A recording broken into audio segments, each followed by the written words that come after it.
আসসালামু আলাইকুম। আজকে দেখাচ্ছি সবার প্রিয় এবং পছন্দের ইলিশ মাছ ভাজা।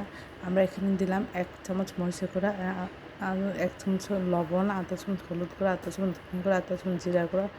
সব কিছু মশলা আমরা সামান্য একটু পানিতে মাখিয়ে নিব। তারপর প্রতিটা মাছের পিছে গায়ে এভাবে ডলে ডলে মাখিয়ে দিব।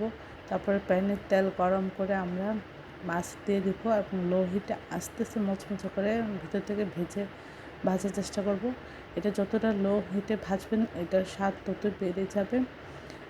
আর বেশি হিটে ভাজলে এটা কালারটা চলে আসবে কিন্তু মুচমুচে হবে না। এটা এভাবে ভাসাই করে খেতে পারলে তাহলে আর আগে থেকে ইলিশ মাছ ভাজা খেতে হবে না। বাসায় দুর্দান্ত স্বাদে ইলিশ মাছ ভাজা হয়ে যায়। আশা করি সবাই এভাবেই এই রেসিপিটা ট্রাই করবেন।